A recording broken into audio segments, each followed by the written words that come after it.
আরে আমারা যদি একদিন এভাবে জনসম্মুখে ডিম মারে সারা জীবন এই কষ্ট থাকবে না থাকবে না। কি আর গোড়ার ডিমের রাজনীতি করি আমি? একটা মেয়ে এনসিপি তারে পর্যন্ত নাউজুবিল্লাহ কি অশ্লীল ভাষা যেগুলো ইউজ করা যায় না। টাকা পয়সা দিয়া যৌন কাজ যে সমস্ত নারীরা করে, যৌনকর্মী, ওদেরকে যেই ভাষায় কথা বলে এই মেয়েটাকে এইভাবে গালিগালাজ করতেছে। কথাগুলো বলতাম না, বলতেছি এই জন্য যে বস্তা পচা নীতি, এই যে যুব সমাজ আজকে আমেরিকায় কার কথায় এই যুব সমাজ, এই যুবকগুলো ভিন্ন দলের লোকের উপর পচা ডিম মারতেছে।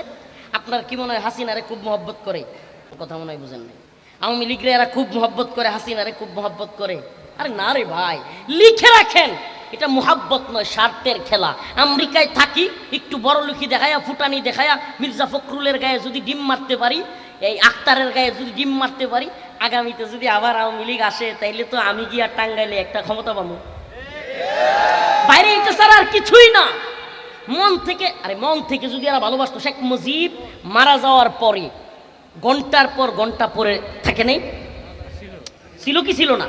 কেউ গেছে যাই নাই, রাজনৈতিক কথা না এগুলো বুঝানোর জন্য। যদি আপনারা মনে করেন হায় হায় আফসোস, আওয়ামী লীগ 17 বছর থাকলো, বাংলাদেশের মানুষ অস্থির হয়ে গেল, আলেমদেরকে জেলখানায় নিল, রিমান্ডে নিল, নির্যাতন করলো, ফাঁসিতে ঝুলাইলো, হত্যা করলো, কারাগার থেকে দেশ বরণ্য আলেমকে হত্যা করে বের করলো, হাজার হাজার ছাত্রদের উপর গুলি করলো, হেলিকপ্টার থেকে গুলি করলো, নারীদেরকে আওয়ামী লীগে ভোট না দেওয়ার কারণে এমসি কলেজে করলো, হিন্দু বেটা বিশ্বজিৎকে জামাত বলে পিটা করলো, আবরার ফাহাদকে ভারতের বিরুদ্ধে কথা বলবার কারণে করলো। এত কিছু করবার পরে আওয়ামী লীগকে দেশের যুবকেরা মিলে, ছাত্ররা মিলে বিতাড়িত করলো। আবার আসলো ডক্টর মোহাম্মদ ইউনুস। এবার এই ইউনুসও দেখা যায় আওয়ামী লীগ হাসিনা ভারতের দালালি করতো, আর ইউনুস কাক্কু দেখা যায় গোলামি করে। আবার যেগুলো আসবে ওরাও দেখি ট্রাম্পের সামসামি শুরু করছে, চার্লি ক্লার্কের পোস্ট দেয়।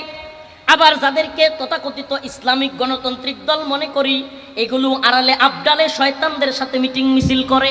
আবার তারাও দেখি আসন ভাগাভাগির জন্য সিস্টেমে চলে, আসন পাওয়ার জন্য নিজের ঈমান আকীদা, নিজের আল্লাহর প্রতি বিশ্বাস আস্থা পর্যন্ত বিকায়া দিচ্ছে।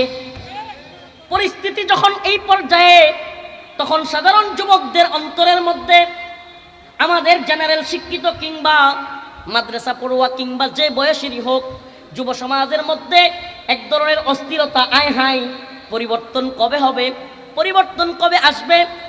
2000 মানুষ জীবন দিয়া মনে করেছিলাম পরিবর্তন হবে, সংস্কার হবে, গোড়ার ডিম কিছুই হয় নাই। এখন আবার পাবলিক চিন্তা ভাবনা করতেছে কি করা যায়।